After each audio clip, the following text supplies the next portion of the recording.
وَإِنَّهُمْ اور بے شک وہ لَكَاذِبُونَ البتہ وہ جھوٹے. یعنی یہاں کیا بات ہو رہی ہے کہ اللہ تعالیٰ نے انسانوں کو قول حق کی اس میں خبر دی ہے. تو قول حق کیا ہے؟ یعنی اللہ تعالیٰ فرما رہے ہیں نا کیا بلکہ ہم تو حق لے کر آئے. تو قول حق کیا ہے؟ یعنی کہ اللہ کے سوا کوئی معبود نہیں ہے.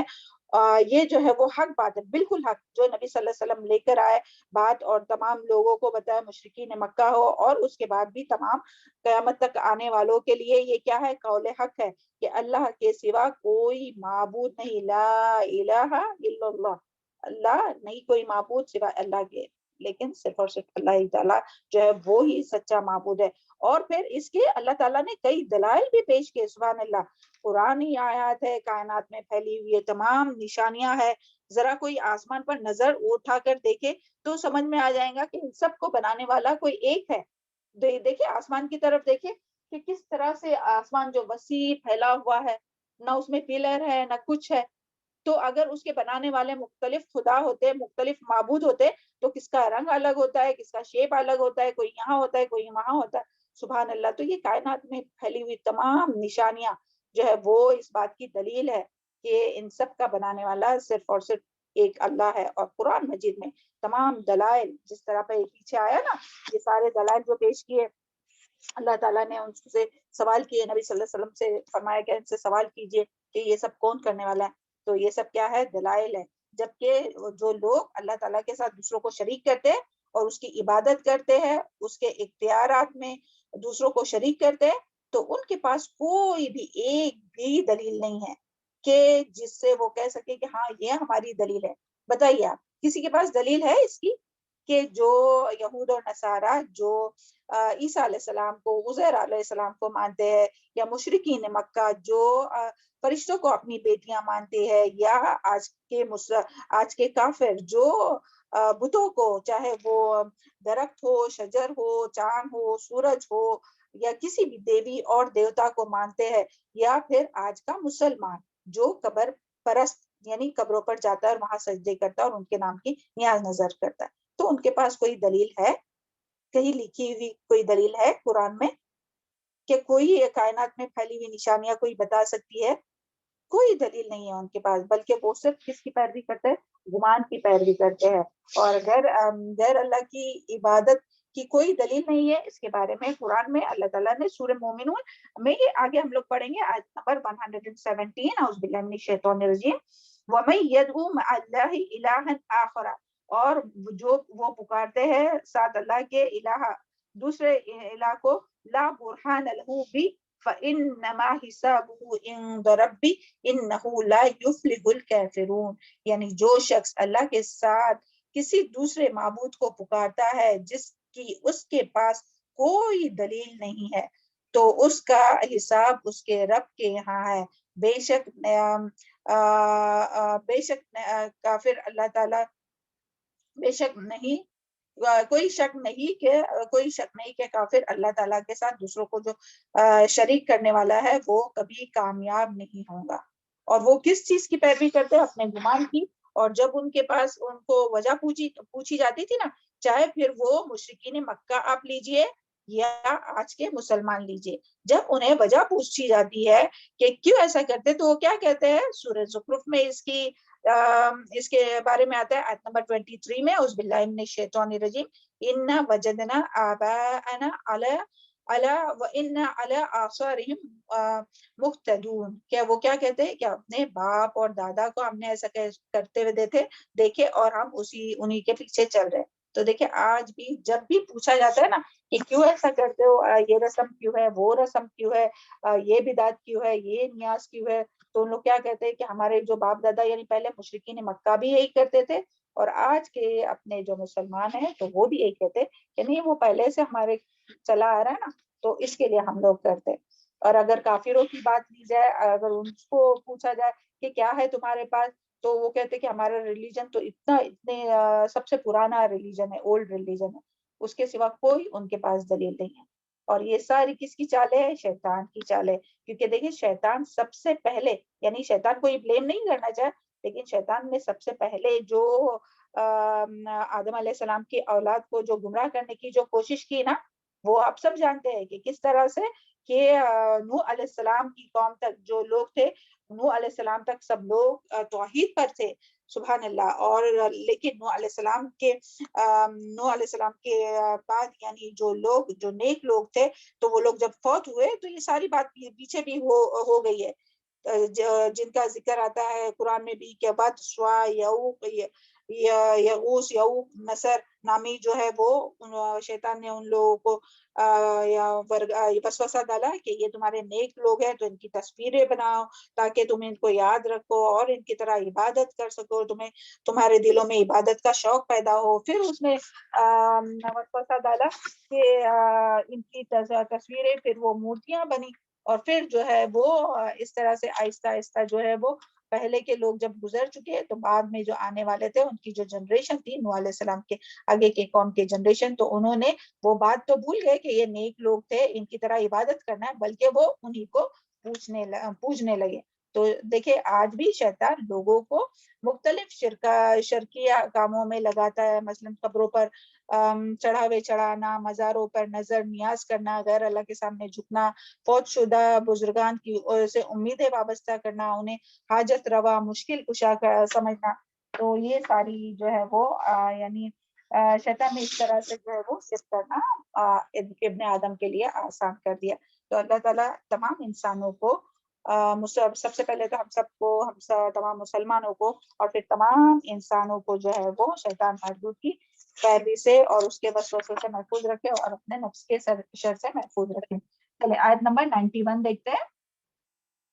متخذ اللہ من ولد، نہیں بنایا اللہ تعالیٰ نے کوئی بچہ، کوئی اولاد، وما کہنا اور نہیں ہے معاہو اس کے ساتھ من الہ کوئی الہ، اذن لذہب البتہ تب البتہ لے جاتا کل الہ ہر الہ بما خلق اس کو جو اس نے پیدا کیا، والعلا اور البتہ چڑھائی کرتا بعضهم ان میں سے بعض علی بعض بعض کے اوپر، سبحان اللہ پاک ہے اللہ، اما یصفون اس سے جو وہ بیان کرتے ہیں. تو یہاں کیا بات آئی ہے، یعنی لوگ کیا کرتے ہیں، متخذ اللہ من ولد، یعنی اللہ تعالیٰ یہاں فرما رہے ہیں کہ نہیں بنایا اللہ تعالیٰ نے کوئی اولاد بنائی ہے کیا؟ اللہ تعالیٰ کو اولاد کی ضرورت ہے؟ ہم لوگ کیا پڑھتے ہیں سورہ اخلاص میں، قل هو اللہ احد لم یلد ولم یولد ولم یکن له کفوا احد. اللہ تعالیٰ کو کسی کی ضرورت نہیں، نہ اللہ تعالیٰ کسی کی اولاد ہے اور نہ اللہ تعالیٰ کسی کی اولاد ہے اور نہ اللہ تعالیٰ کی کوئی اولاد ہے، بلکہ وہ تو صمد ہے، یعنی اللہ تعالیٰ کو تو ضرورت ہی نہیں ہے اولاد کی. یعنی انسان اللہ تعالیٰ کسی کا محتاج نہیں ہے، اولاد کی ضرورت تو ہم لوگوں کو رہتی ہے نا، ہم انسان جو ہے وہ محتاج رہتے ہیں، اللہ تعالیٰ محتاج نہیں ہے. اللہ تعالیٰ یعنی ہم سب تمام دنیا کے لوگ اللہ تعالیٰ کے محتاج ہے، لیکن اللہ تعالیٰ جو ہے وہ کسی کا بھی محتاج نہیں ہے، اللہ تعالیٰ کو کسی کی بھی ضرورت نہیں ہے. تو اللہ تعالیٰ نے کسی کو بیٹا نہیں بنایا، اللہ تعالیٰ کی کوئی اولاد نہیں ہے اور اولاد کی ضرورت بھی نہیں ہے، اور کوئی بھی اس کے یعنی اس کے ساتھ کوئی بھی شریک نہیں، کوئی الہ نہیں ہے. اور اگر ایسا ہوتا تو یعنی اگر ایک الہ کے بدلے دو الہ ہوتے، یعنی اللہ تعالیٰ کے اگر اولاد ہوتی یا دوسرے بھی الہ ہوتے تو وہ کیا ہوتا تھا کہ سب اپنی اپنی بنائی ہوئی چیز لے کر یہاں جو آیا نا کیا وما کانا معہو من الہ اذا لذہب، تو البتہ لے جاتا جو کچھ بما خلقا، یعنی جو کچھ انہوں نے پیدا کیا نا وہ اپنی اپنی تخلیق کو لے کے اپنی اپنی چیز کو لے کر جو ہے وہ نکل جاتا. یعنی کیا وہ کہتے ہیں کہ نہیں یہ سورج تو میں نے بنایا تو سورج کو میں کنٹرول کروں گا، دوسرا الہ ہے وہ بولے گا نہیں چاند کو تو میں نے بنایا، چاند کو میں کنٹرول کروں گا، یا زمین یہ اور پانی جو ہے وہ. تو سبحان اللہ، تو اللہ تعالیٰ یہاں یہی فرما رہا ہے کہ اگر الگ الگ الہ ہوتے تو انہوں نے جو کچھ بنایا ہوتا نا، پہلے تو انہوں نے کچھ بنایا نہیں، سب اللہ تعالیٰ کی مخلوق ہے، اللہ ہی اکیلا خالق ہے، پیدا کرنے والا ہے، اور باقی سب اللہ تعالیٰ کی مخلوق ہے. اور اگر انہوں نے کچھ بنائے بھی ہوتے نا تو وہ اپنے اپنی جو بنائی ہوئی چیز یا اپنی اپنی جو مخلوق ہے ان کو لے کر الگ نکل جاتے، اور آسمان اور زمین کا جو نظام ہے نا وہ بگڑ جاتا ہے. جو اس طرح سے جس طرح سے اسموتھلی ہو رہا ہے نا کہ سورج جب جاتا ہے پھر چاند آتا ہے، پھر یہ رات اور دن اور ہواؤں کا آنا، بارش کا آنا، سبحان اللہ.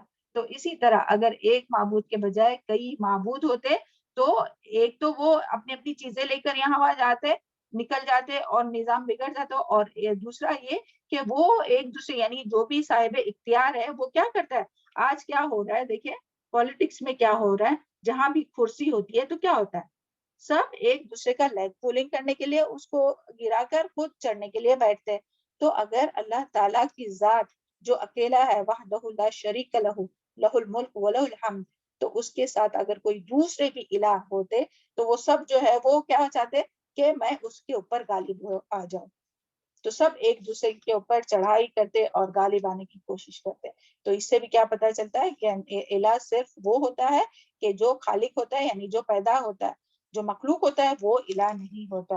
تو اللہ تعالیٰ نے یہاں پہ فرمایا سبحان اللہ کہ اللہ تعالیٰ پاک ہے. سبحان اللہ یعنی کیا, اللہ تعالیٰ پاک ہے ہر عیب سے ہر نقص سے پاک ہے. یعنی اللہ تعالیٰ پاک ہے. جو مشرکین دعویٰ کرتے ہیں کہ اللہ تعالیٰ کا کوئی بیٹا ہے یا اللہ تعالیٰ کی کوئی اولاد ہے اور اللہ تعالیٰ کا کوئی شریک ہے, تو اللہ تعالیٰ ان تمام باتوں سے پاک ہے. جب بھی ہم لوگ یہ تصویر پڑھتے ہیں نا سبحان اللہ, تو کم سے کم ایک بار ضرور یہ ذہن میں آنا چاہیے کہ اللہ تعالیٰ ان تمام باتوں سے پاک ہے. جو شرک کرنے والے جو اللہ تعالیٰ کے بارے میں کہتے ہیں نا, تو ان تمام باتوں سے پاک ہے. سبحان اللہ, تمام عیب اور نقص سے پاک ہے. تو یہاں تک بات سمجھ میں آئی نا. چلے آگے, عالم الغیب والشہادہ. اور دیکھیے اس میں یہ بھی ایک بات ہم لوگ کو دھیان میں رکھنا چاہیے, یعنی اللہ تعالیٰ پاک ہے تمام باتوں سے جو وہ لوگ بیان کرتے ہیں نا. تو سبحان اللہ, اللہ تعالیٰ کو کسی کی ضرورت نہیں ہے کہ اللہ تعالیٰ کوئی اللہ تعالیٰ کی عبادت کرے. وہ حدیث قدسی کا ایک مفہوم ہے, وہ یاد کیجئے کہ اگر تمام دنیا کے تمام لوگ یعنی آدم علیہ السلام سے لے کر قیامت تک آخر جو شخص آنے والا ہے نا وہاں تک کے لوگ سب کے سب ایک مخلص دل کی طرح ہو جائے, یعنی بہت مومن اور مخلص دل کی طرح ہو جائے, سمجھے کہ نبی صلی اللہ علیہ وسلم کی طرح اگر سب ہو جائے, تو اس سے بھی اللہ تعالیٰ کی کوئی یعنی حمد میں اور کوئی بادشاہت میں کوئی اس سے زیادہ فائدہ نہیں ہوگا. اور اسی طرح کہ اللہ تعالیٰ اور تمام لوگ آدم علیہ السلام سے لے کر قیامت تک آنے والے لوگ ایک فاجر انسان کی طرح ہو جائے, ایک فاجر کی طرح ہو جائے, یعنی ایک شیطان کی طرح بھی ہو جائے نا, تو اس سے بھی اللہ تعالیٰ کی بڑائی میں, اللہ تعالیٰ کے ملک میں, اللہ تعالیٰ کی بادشاہت میں, اللہ تعالیٰ کے حمد میں, اللہ تعالیٰ کی صفات میں کوئی جو ہے وہ کمی نہیں آئے گی, کیونکہ اللہ تعالیٰ اپنے آپ میں ہی تعریف والا ہے. سبحان اللہ, اللہ تعالیٰ تمام چیزوں سے پاک ہے. تو جو ہم اگر عبادت کرتے ہیں نا اللہ تعالیٰ کی اور توحید بجا لاتے ہیں, تو اس سے اللہ کا کوئی فائدہ نہیں ہے کہ اللہ تعالیٰ کو کچھ فائدہ پہنچا رہے, یہ اپنا ہی فائدہ ہے. اور اس پر ہمیں کیا کرنا چاہیے, اللہ تعالیٰ کا شکر ادا کرنا چاہیے کہ اللہ تعالیٰ نے ہمیں مسلم گھرانے میں پیدا کیا, مسلم اور پھر ساتھ میں توحید والے لوگوں میں, اور ایسے معاشرے میں رکھا جہاں توحید کا اللہ کرے کہ مرتے دم تک ہم لوگ ایسے لوگوں کے بیچ میں رہے کہ جو توحید پر ہو. کیونکہ دیکھیں انسان ویسا ہی ہوتا ہے جس جگہ پہ وہ رہتا ہے یا جس ماحول میں رہتا ہے نا, تو انہی کے جیسا ہوتا ہے. انسان اپنے دوست کے دین پر ہوتا ہے نا. تو سبحان اللہ, اللہ تعالیٰ مرتے دم تک ہم لوگوں کو مخلص اور ساتھی عطا کرے, مرتے دم تک, اور مرنے کے بعد بھی ایسے لوگ ہمارے اس کو جو کندھا دیں گے نا یعنی جنازے کو, تو ان کی گواہی جو ہے اور ان کی جو دعا ہے تو وہ جو ہے وہ قابل قبول ہے. جو توحید پر ہوں گے, جو شرک پر ہوں گے, ان کے بارے میں نہیں آتا یہ. تو اللہ تعالیٰ ہم لوگوں کو مرتے دم تک, ہم سب کو بھی, ہم سب کے اہل و عیال کو بھی توحید پر قائم رکھے اور ایسے ہی ماحول میں رکھے, اور شرک سے ہمیشہ محفوظ رکھے مرتے دم تک, اور ایسے لوگوں سے بھی محفوظ رکھے جو شرک اور بدعت میں پڑے ہوئے اور گناہوں میں ہے. پھر دیکھتے ہیں آگے عالم الغیب. پھر اللہ تعالیٰ یہاں بتا رہے کہ وہ یعنی ان کے مقابلے میں جو وہ چھوٹے چھوٹے اللہ تعالیٰ کے ساتھ میں جس کو بھی وہ شریک کرتے ہیں, تو اس کے مقابلے میں اللہ تعالیٰ کی ذات کیا ہے, کیا بتائی جا رہی کہ عالم الغیب, کہ وہ تو جاننے والا ہے غیب کا, وہ شہادہ اور حاضر کا بھی جاننے والا ہے. فتعالی, تو بلند ہے, اما یشرکون, اس سے جو وہ شریک ٹھہراتے, تمام لوگوں سے جو ہے وہ بلند اور بالا تر ہے, جو بھی شرک کرنے والے جو کرتے ہیں نا ان سب سے. تو دیکھیں یہاں کیا بات آ رہی ہے کہ اللہ تعالیٰ کے سوائے ان مشرکوں کے معبودوں کے پاس اختیارات ہوتے, جیسا کہ وہ گمان رکھتے ہیں, تو اللہ تعالیٰ جان لیتا ہے. یعنی کیوں جان لیتا ہے, کیا اللہ تعالیٰ نے اگر اللہ تعالیٰ کے سوا کسی اور جو باطل معبود جو بھی ہو، جن کو بھی لوگ پوچھتے ہیں، جن کی بھی عبادت کرتے ہیں، جن کے بھی نام پر نیاز نظر کرتے، تو وہ اگر ان مشرکین کے معبود کے پاس اختیارات ہوتے جیسا کہ وہ گمان کرتے ہیں، تو اللہ تعالیٰ جان لیتا ہے. کیوں؟ کیونکہ وہ تو اللہ تعالیٰ تو حاضر اور غیب کو بھی جاننے والا ہے، اور اس عظیم رب کو چھوڑ کر جو حاضر اور غیب کو جاننے والا ہے، اس کو چھوڑ کر لوگ اتنے حقیر سے الہوں کی یعنی تھوڑا سوچئے، تھوڑا غور و فکر کیجئے، یا رک کر تھوڑا غور و فکر کیجئے کہ انسان کس چیز کو اللہ تعالیٰ کے ساتھ شریک کرتا ہے، کس انسان کو یا کس چیز کو، جو حقیر سی چیز ہوتی ہے اس کو اللہ سبحانہ تعالیٰ کے ساتھ شریک کرتا ہے. اور دیکھیں ہم لوگ پیچھے بھی پڑھ چکے نا، اللہ تعالیٰ کیا فرماتے ہیں سورہ مریم میں بھی ہم پڑھ چکے، ما قدر اللہ حق قدرہ، کہ لوگوں نے قدر نہیں کی اللہ تعالیٰ کی جیسے کہ قدر کرنی چاہیے. یعنی کہاں اللہ تعالیٰ کی ذات اور کہاں یہ حقیر سی چیزیں جو باطل معبود ہے. تو پھر وہ اس میں تمام چیزیں لائیے، جو بھی لوگ اللہ تعالیٰ جن چیزوں کو بھی چھوڑ کر جس کی بھی پوجا کرتے نا، چاہے پھر وہ پتھر کے بت ہو، مٹی کے بت ہو، یا کوئی بھی چیز ہو، تو ان سب کی تو کوئی یعنی حیثیت نہیں ہے اللہ تعالیٰ کے سامنے. تو اللہ تعالیٰ کی شان تو بہت ہی بلند ہے. اللہ تعالیٰ کے سوا کوئی یہ دعویٰ کر سکتا ہے کہ وہ حاضر اور غیب کو جاننے والا ہے؟ کسی کو علم ہے حاضر اور غیب کا؟ دیکھیے اگر غیب کا علم ہوتا ہے نا، تو یہ کائنات میں جو بکھری ہوئی نشانیاں ہیں، سمندر کے اندر جو، یعنی اللہ تعالیٰ کا علم تو اتنا ہے کہ کائنات کی ہر چیز جو اپنے آنکھوں کے اوجھل ہے، ہم لوگ تو جانتے بھی نہیں ہے ان کے بارے میں.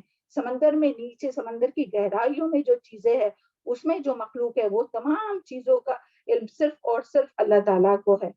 حالانکہ دیکھیں یعنی سائنس نے کتنی ترقی کی ہے، پھر بھی کیا وہ پورے اس کا اندازہ لگا چکی ہے کہ سمندر میں کتنی مخلوقات ہے، کتنی آسمان میں کتنے گیلیکسیز ہے، کتنے سٹارز ہے، کتنے پلانٹ ہے، کیا کیا ہے اور کیا کچھ ہو رہا ہے. وہ تو پھیلتے ہی جا رہا ہے، بلکہ وہ سب کے سب دنگ ہے. تو سبحان اللہ، اللہ تعالیٰ کی ذات تو اتنی یعنی پاک ہے، اور اتنی یعنی یہ ہے کہ لوگ تو اس کا احاطہ بھی نہیں کر سکتے اللہ تعالیٰ کے علم کا. وہ سورہ کہف کی ہم لوگ اب پڑھتے ہیں نا آیت، کہ پورے جو سمندر ہے وہ اگر سیاہی بن جائے، اور ایک سورہ قلم میں شاید آتا ہے نا، نہیں سورہ قلم میں نہیں، سورہ لقمان میں یا کوئی سورہ میں آتا ہے کہ تمام جو درخت ہے وہ جو ہے وہ قلم بن جائے اور اس سے لکھتے رہے، تب بھی اللہ تعالیٰ کی جو باتیں ہیں نا وہ ختم نہیں ہو سکتی. تو سبحان اللہ، اس کا مقابلہ لوگ جو ہے وہ کس حقیر سے چیز سے کرتے ہیں. اور دیکھیں، اور ہم لوگ دیکھ کر کچھ کہتے بھی نہیں ہیں ان کو، نہ ان کو دعوت دیتے ہیں. چلے دوسروں تو دور کی بات، اپنے مسلمان ہو کے ان کو بھی نہیں ہم لوگ روک پاتے. تو اللہ تعالیٰ ہم لوگوں کو توفیق عطا فرمائے. دیکھیں یعنی جو بڑے بڑے دعوے کرتے ہیں نا، تو ایک جہاز بھی اگر کہیں غائب ہو جاتا ہے، ڈوب جاتا ہے، تو اس کا تو پتہ لگا نہیں سکتے، اتنے سیٹلائٹ یہ وہ لگا کے رکھے، پھر بھی دیکھے. اور وہ تو چھوڑیے، ایک روم میں ہم لوگ ابھی ہم اس روم میں ہے نا، تو دوسرے روم میں کیا ہو رہا ہے ہمیں پتہ نہیں ہے. اتنا بے بس ہے انسان. اچھا وہ روم میں بھی چھوڑیے، اپنے جسم کے اندر کیا تبدیلی ہو رہی ہے، کیا چیز آ رہی ہے، کیا کمی ہو رہی ہے، کیا بیماری ہو رہی ہے. اللہ تعالیٰ سب کو محفوظ رکھے تمام بیماریوں سے. لیکن ہم لوگ تو اپنے نفس کے بارے میں بھی نہیں جانتے، تو پھر کہاں. اور ہم جانتے ہیں کہ کتنی سانسیں ہماری باقی ہے. تو پھر کس طرح سے لوگوں کو جو ہے وہ لوگ اللہ تعالیٰ کو چھوڑ کر جو دوسرے غیر اللہ کے سامنے جھکتے ہیں اور ان سے پوچھتے ہیں اور ان کی عبادت کرتے ہیں، جبکہ وہ اپنے خود کے بھی نفع نقصان کے مالک نہیں ہیں. تو وہ کسی کو کیا نقصان دیں گے؟ جو قبر میں دفن ہے، تو وہ دیکھیے وہ اس میں پڑھ چکے ہیں نا ہم لوگ کہ جو مکھی اگر ان کے پاس سے کوئی چیز اڑا لے جائے نا، تو مکھی کو بھی نہیں پکڑ سکتے. اپنی چیز جو وہاں نذرانہ رکھا ہوا رہتا ہے نا، اس کو بھی نہیں وہ پکڑ سکتے کہ مکھی سے اپنی چیز لے لے. تو پھر کیا ایک مکھی کو بنا نہیں سکتے، مکھی سے کوئی چیز لے نہیں سکتے، تو پھر وہ کہاں کسی کو دے سکتے. اللہ کرے کہ غور فکر کرے لوگ اور اپنی ضد اور ہٹ دھرمی چھوڑ دے، اور اللہ ہم لوگوں کو صحیح توحید کی تعلیمات کو لوگوں تک پہنچانے والا بنائے، تمام اپنے مسلمانوں بھی اور نان مسلم کو بھی. اور اللہ تعالیٰ ہم سب کو ذریعہ بنائے لوگوں کو جہنم سے نجات کا. تو اس عظیم رب کو چھوڑ کر دوسرے ادنا اور حقیر اور جو خود پیدا نہیں ہو سکتے، جو خود اپنے آپ کو نفع نقصان نہیں دے سکتے، جو اپنی حاجت کے لیے بھی دوسروں پر ڈیپینڈ ہے، تو ان کو ان کی عبادت کرتے ہیں. اللہ تعالیٰ ہمارے حال پر رحم فرمائے نا تمام مسلمانوں کے. جی کوئی کچھ کہنا چاہتا ہے؟ اعوذ باللہ من الشیطان الرجیم. کل نمبر 93. کل رب اما ترینی جی آیا نمبر 26 27 ہے سورہ لقمان کی. ہاں جزاک اللہ خیر. وہ پڑھیے ذرا آیت. اعوذ باللہ من الشیطان الرجیم بسم اللہ الرحمن الرحیم.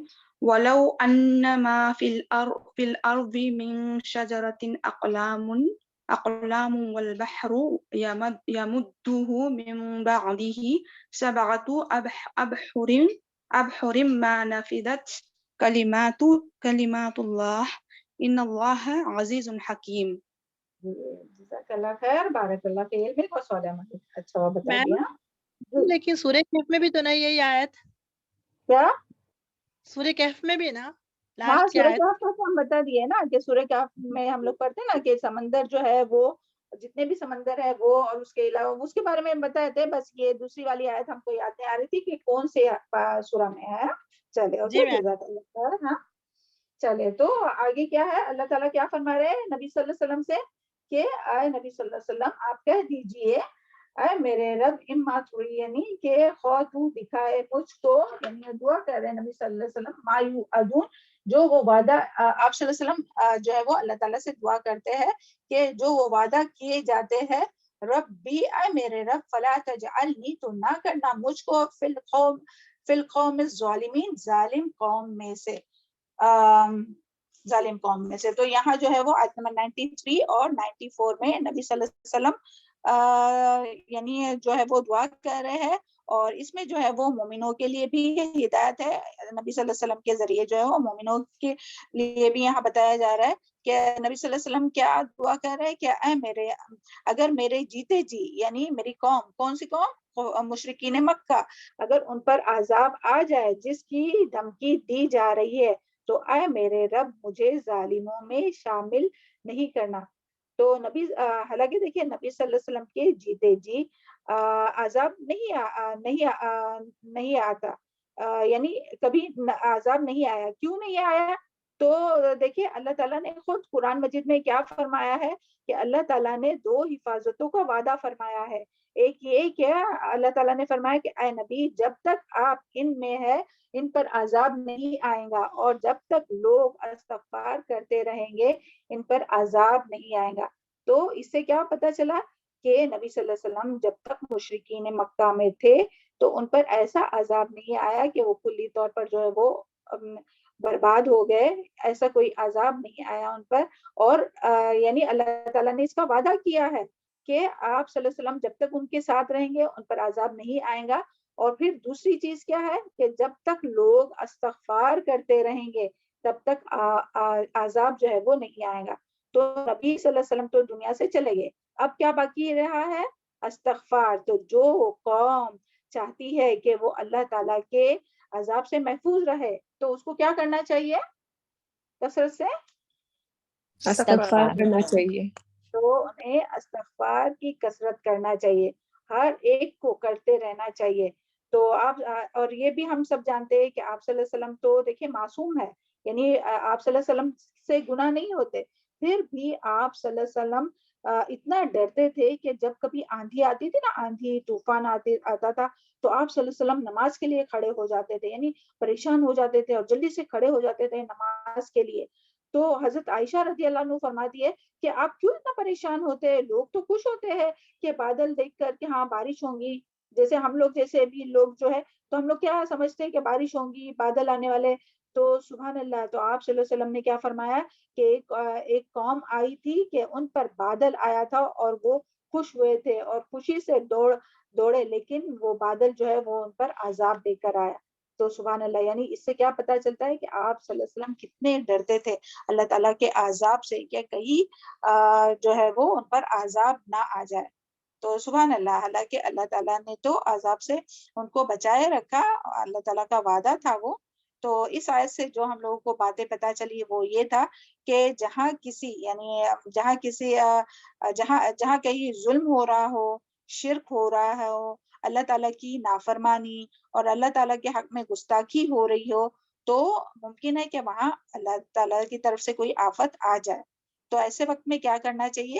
کثرت سے توبہ استغفار کرنا چاہیے اور اللہ تعالیٰ سے عذاب سے حفاظت کی دعائیں مانگنا چاہیے. اور کیونکہ جب کسی معاشرے میں کسی جگہ جب بگاڑ ہوتا ہے تو اس جگہ یعنی وہ جو جن لوگوں میں بگاڑ ہوتا ہے تو صرف وہی متاثر نہیں ہوتے عذاب سے، بلکہ اس میں پھر جو بے قصور لوگ جو ہے نا وہ بھی اس کے لپیٹ میں آ جاتے ہیں، ہے نا. تو اس کے لیے جس جگہ یہ یاد رہیں گی، یہ بات بہت امپورٹنٹ بات ہے. یہ آپ یہ مت سوچے کہ ہاں بہت بڑے کوئی کام ہو رہا، کوئی بھی اللہ تعالیٰ کی جہاں شرک کا کام ہو رہا ہو. اور سبحان اللہ یہ جو باتیں ہیں نا، یہ جو یہاں اللہ تعالیٰ نے یہ آیات لائے ہیں اور نبی صلی اللہ علیہ وسلم یہ دعا مانگ رہے ہیں، تو نبی صلی اللہ علیہ وسلم کے ذریعے اس میں اللہ تعالیٰ ہم مومنوں کو ہدایت دے رہے کہ ایسی جگہ پر آپ ہو اگر کہ جہاں شرک ہو رہا ہو، جہاں بدعت ہو رہی ہے، جہاں اللہ تعالیٰ کے حق میں گستاخی ہو رہی ہے، تو وہاں کیا کرنا چاہیے؟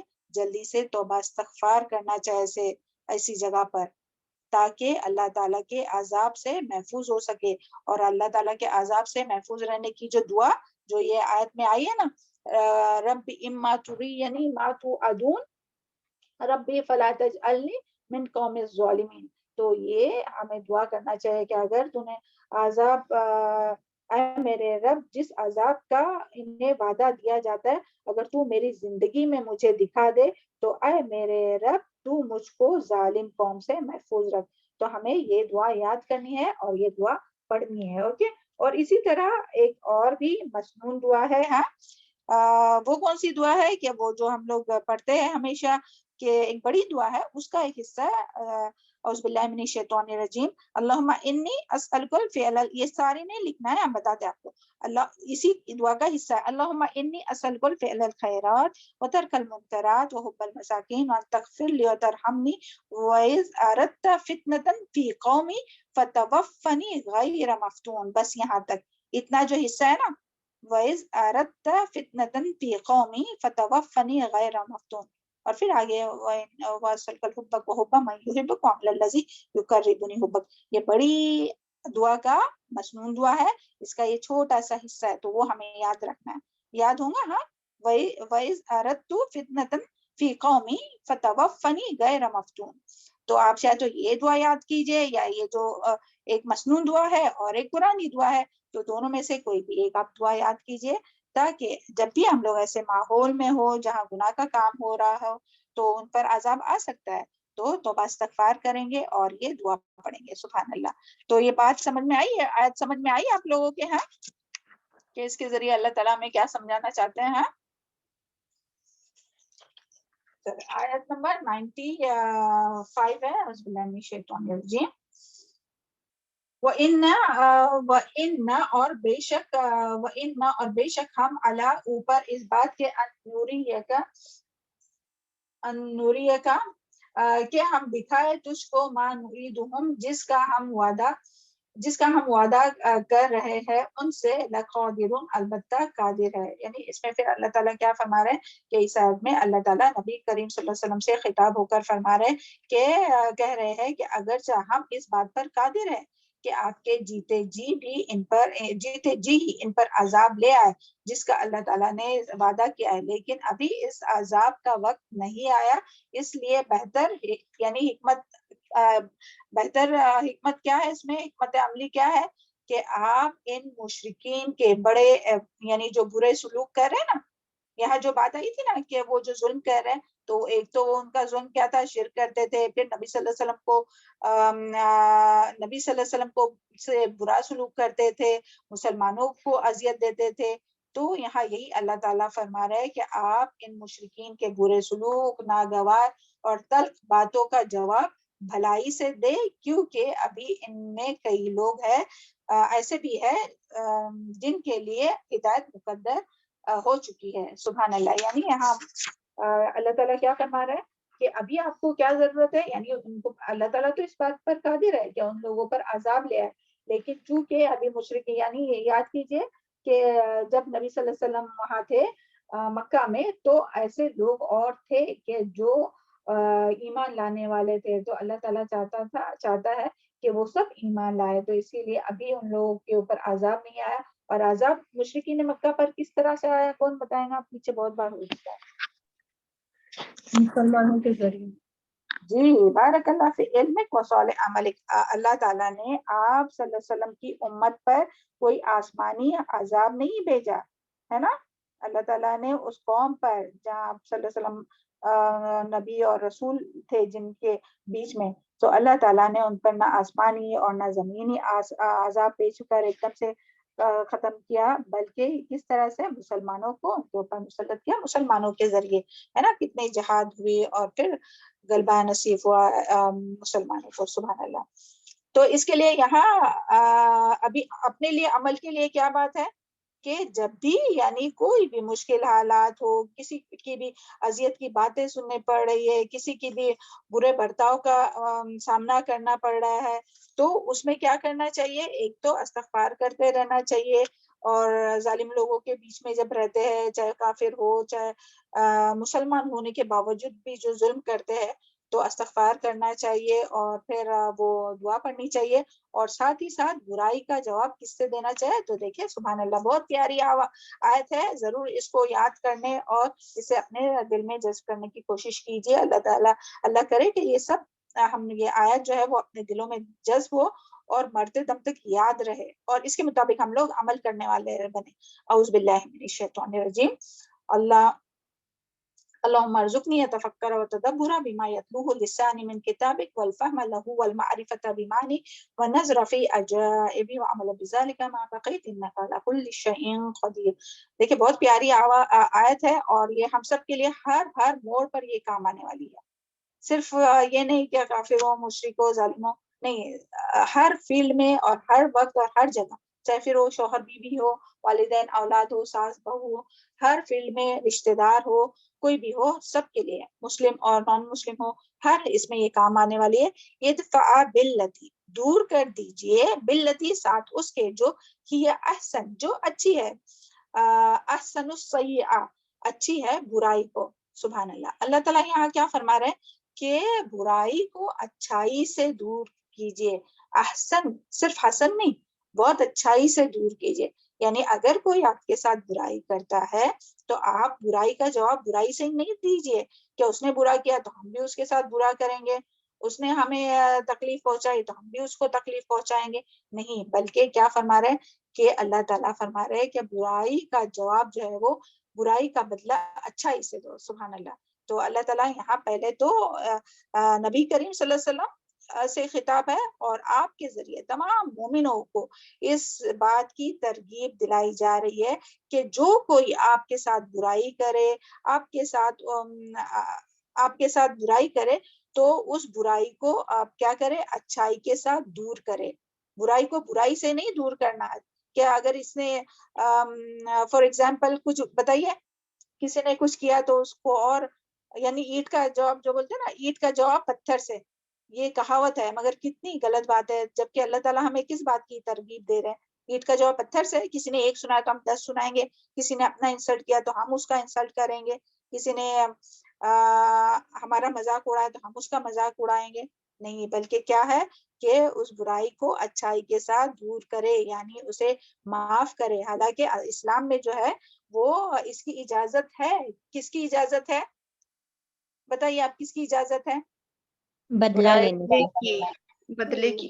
لینے کی اجازت ہے. جزاء السیئۃ سیئۃ مثلہ، یعنی جزا اس کی کیا ہے کہ جس نے جو برائی کیا اس کا بدلہ اتنی ہی برائی ہے، اس سے زیادہ نہیں. اور اگر کوئی زیادہ کرے گا تو اگر بدلہ لینے میں تھوڑا زیادہ ہو گیا تو پھر کیا ہوگا؟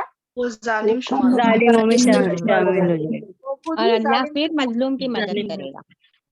تو اسی لیے کیا ہے، بیٹر کیا ہے، سیف وے کیا ہے کہ اگر کوئی برائی بھی کر رہا ہے، اللہ یہ سب بولنے کے لیے بہت آسان ہے، مگر کرنے کے لیے اس کے لیے بہت ہمت چاہیے اور بہت بڑے لوگوں کا یہ کام ہے، یہ ایسے چھوٹے ہم جیسے لوگوں کا کام نہیں ہے۔ اللہ کرے کہ ہم لوگ بہت نصیب والے ہو، ایسے ہو کہ ہم لوگ لوگوں کے قصوروں کو معاف کرنے والے ہو، درگزر کرنے والے، ٹھنڈی یعنی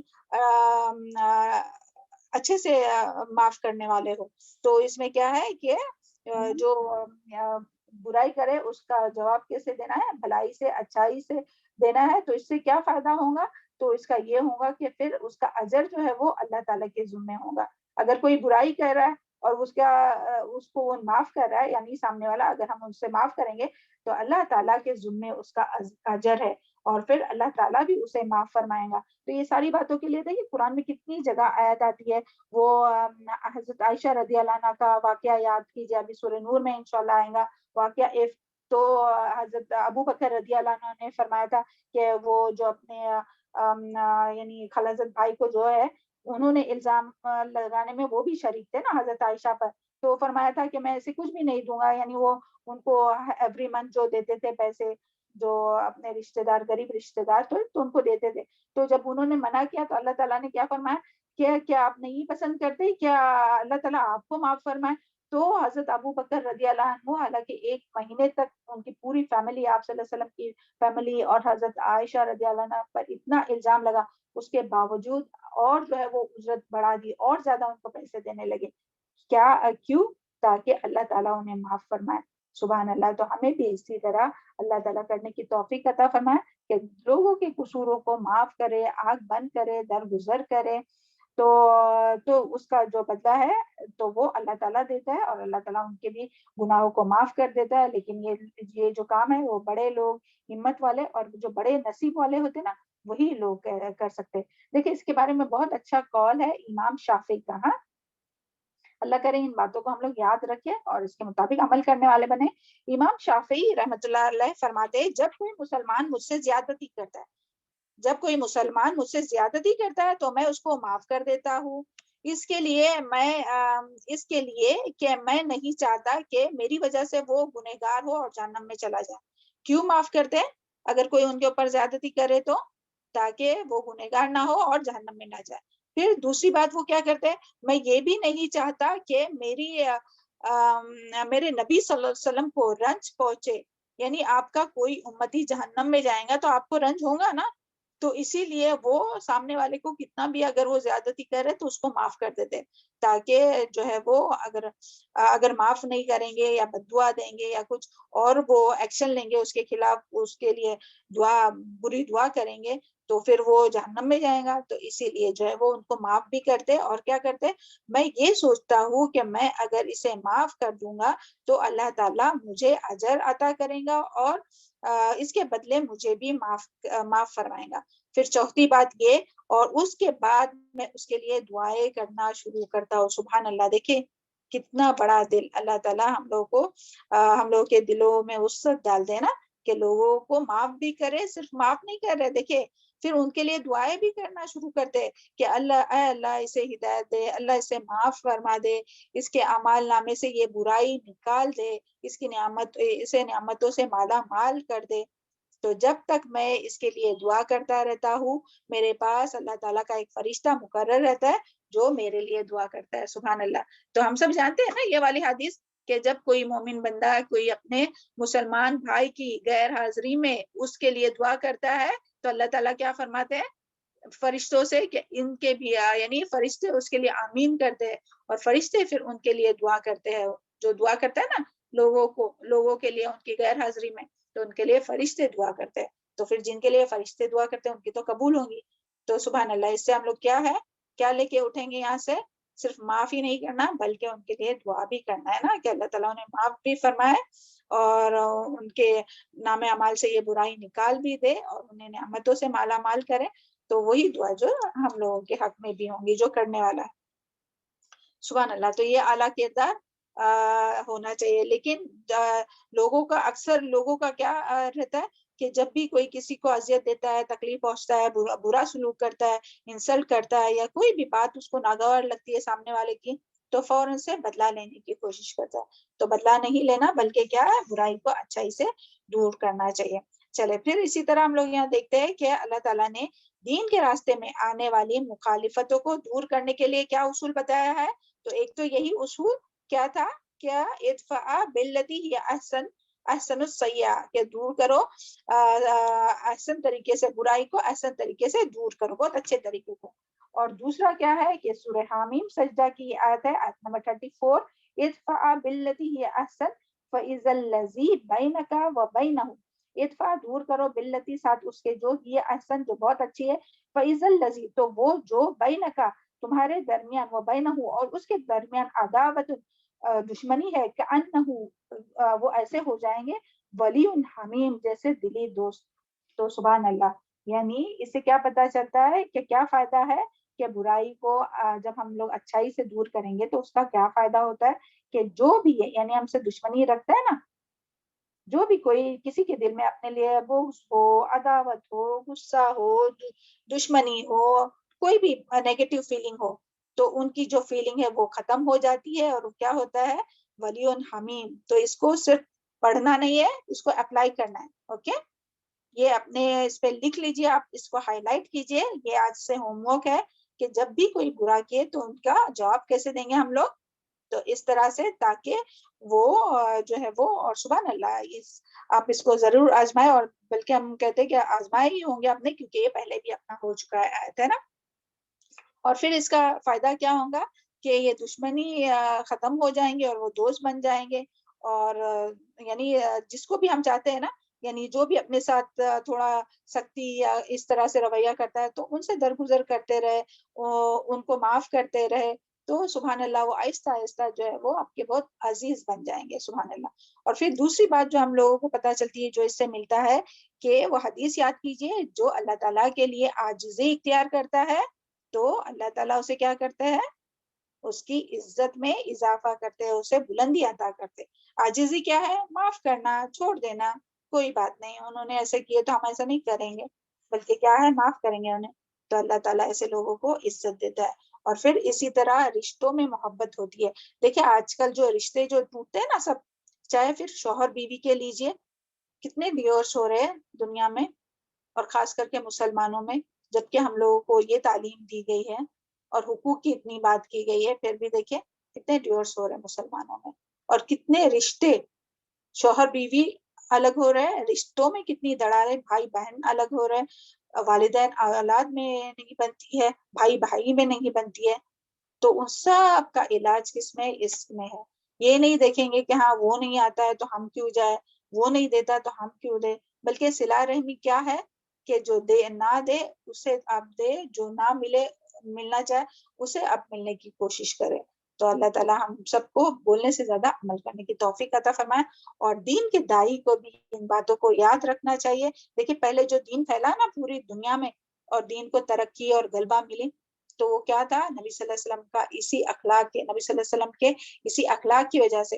دیکھیں ابئی جو منافقین کا جو سردار تھا, ابئی جو تھا, تو اس نے کتنی یعنی پوری زندگی اپنی جو ہے وہ نبی صلی اللہ علیہ وسلم کی مخالفت کی, لیکن جب وہ فوت ہو گیا تو نبی اور ان کے بیٹے نے جب آپ صلی اللہ علیہ وسلم سے اپنا کرتا مانگے تو آپ صلی اللہ علیہ وسلم نے اپنا کرتا بھی اس کو پہنایا اور ان کے لیے نماز بھی پڑھائی جنازے کی. تو دیکھیں یعنی کس طرح سے, اور جیتے جی بھی اللہ کے رسول جو ہے وہ کس طرح اپنے دشمنوں کو معاف کرتے تھے, تو وہی دشمن جو ہے وہ دوست بن جاتے تھے. تو ہم لوگوں کا آج کیا حال ہے مسلمانوں کا, کہ اپنے دوست کو بھی, اپنے بھائی کو بھی, اپنے شوہر کو بھی, سب کو اپنا دشمن بناتا ہے. اللہ تعالیٰ ہم سب کے حال پہ رحم فرمائے. چلے پھر یہاں سے اور کیا بات پتہ چلتی ہے کہ یہ لوگ یعنی یہ جو خصلت ہے ان لوگوں کو حاصل ہوتی ہے جو لوگوں کی تکلیفوں پر صبر کرتے ہیں, ان سے اچھا سلوک کرتے ہیں, حالانکہ ان کی طرف سے برا سلوک ہوتا ہے, مگر برائی کے مقابلے میں حسن سلوک کی توفیق انہی لوگوں کو حاصل ہوتی ہے جو دنیا اور آخرت میں بڑے صاحب نصیب ہوتے ہیں. اللہ تعالیٰ ہم لوگوں کو ان صاحب نصیب لوگوں میں شامل فرمائے. اور پھر اللہ تعالیٰ یہاں کیا فرماتا ہے آخر میں 97 وَنَحْنُ وَنَحْنُ أَعْلَمُ بِمَا يَصِفُونَ، یعنی اللہ تعالیٰ فرما رہے ہیں کہ آخر میں کیا اور جو کچھ وہ کرتے ہیں تو ہم جانتے ہیں. سبحان اللہ، یعنی اللہ تعالیٰ یہ بھی جانتا ہے کہ مشرکین مکہ اگر نبی صلی اللہ تعالیٰ کے ساتھ شریک کرتے ہیں وہ بھی اللہ تعالیٰ جانتے ہیں.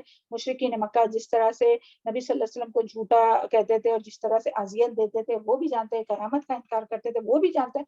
اور جو بھی انسان جو بھی کچھ کرتا ہے نا، کسی کے خلاف کاروائیاں کرتا ہے، دل میں حسد رکھتا ہے، سینے میں حسد رکھتا ہے، ان کے خلاف چالے چلتا ہے، تو اللہ تعالیٰ ان سب کو جانتا ہے. پھر اللہ تعالیٰ کافی ہے نا بدلہ لینے کے لیے، تو ہمیں کیوں بدلہ لینے کی ضرورت ہے. سبحان اللہ. تو یہاں یہی بات آئی ہے. چلے آگے آیت نمبر 97 دیکھتے ہیں. وَقُلْ، یہ یاد رہیں گی آیت، ہاں، ادفع باللتی ہی احسن السیئۃ. ہاں چلے وَقُلْ، اور کہہ دیجئے، رب اعوذ بک، اے میرے رب میں تیری پناہ چاہتا ہوں، من ہمزات الشیاطین، شیطان کے وسوسوں سے، اکساہٹوں سے، واعوذ بک، اور میں پناہ چاہتا ہوں تیری رب ان یحضرون، اے میرے رب کہ وہ حاضر ہو میرے پاس. سبحان اللہ. دیکھیں ابھی یہاں کوئی بتا سکتا ہے کہ یہاں فوراً یہاں یہ شیطان کی کیوں بات آئی؟ یہاں تو اللہ تعالیٰ تو بات کر رہے تھے کہ ہاں اگر کوئی آپ کے ساتھ برائی کرے تو اس سے درگزر کرو، اس کو معاف کرو.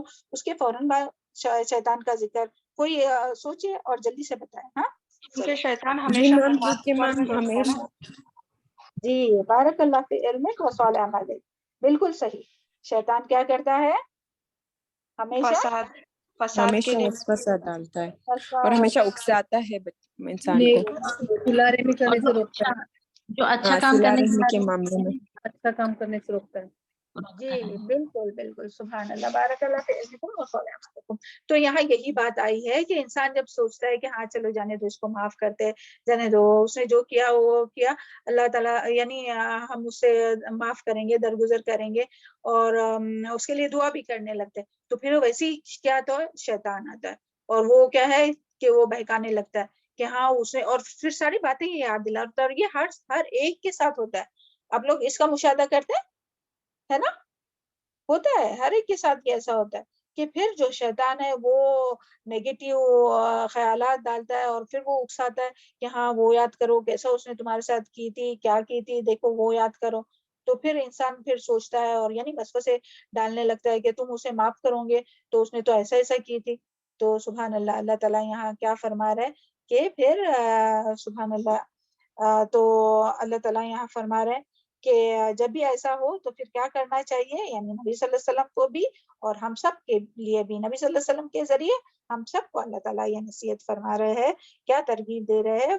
پیچھے جو ترغیب دیے تھے نا اللہ تعالیٰ نے کہ برائی کا کو اچھائی سے دور کرو، تو اس میں اگر جب شیطان یا ان باتوں میں بھی، اور دوسری جب بھی شیطان وسوسے ڈالے اور تمہیں بہکانے کی کوشش کرے تو تم اللہ تعالیٰ کی پناہ مانگو شیطان مردود کے شر سے. اور یہ جو حمزات ہے نا، ہاں میم زا، تو کسی کو دبا کر نچوڑنا، شدید حرکت دینا، دھکا دینا، نیچے کی طرف پیچھے کی طرف سے تکلیف دینا، سخت قسم سے جھٹکنے کے لیے آتا ہے اور کچوکے لگانے کے لیے اور نفسانی طور پر اور ذہنی طور پر مکر و فریب دینے کے لیے، یہ سارا جو یعنی ان تمام چیزوں کے لیے جو ہے وہ حمزات کا لفظ استعمال ہوتا ہے. تو شیطان کی اکساہٹوں سے ہمیں جو ہے وہ اللہ تعالیٰ نے کیا سکھایا کہ ہمیں شیطان مردود کے اکساہٹوں سے ہمیشہ پناہ مانگنا چاہیے، کیونکہ جن اور شیاطین جو ہے وہ انسانوں کے جسم میں داخل ہو کر اس کے برے خیالات ڈالتے رہتا ہے، برے ارادوں کے ذریعے حملہ آور ہوتا ہے. اور بعض دفعہ انسان شیطان کی اکساہٹ میں آ کر نیکی سے ہی ہٹ جاتا ہے اور ایسی حرکت کر بیٹھتا ہے کہ اس کی جو زندگی بھر کی جو بھی اس نے کوشش کی ہوں گی نا، تو سب کو برباد کرتا ہے. دیکھیے جیسے کہ پورا دن کوئی انسان جو ہے وہ عبادت کرے، نماز پڑھے، قرآن مجید کی تلاوت کرے اور روزہ بھی رکھے، اور پھر جو ہے وہ کسی کا فون آتا ہے، پھر فون پہ بات کرنے لگتے، پھر وہ تھرڈ پرسن کی وہ یعنی شیطان کی اکساہٹ دیکھیں کس طرح سے کرتا ہے. یا تو پھر وہ کر کے پھر وہ نیکی ضائع کراتا ہے، ریاکاری کراتا ہے، یا تو پھر انسان نیکی کرتا ہے اور پھر برے کام کرنے لگتا ہے کہ ہاں اب اتنی تو عبادت کی ہے نا،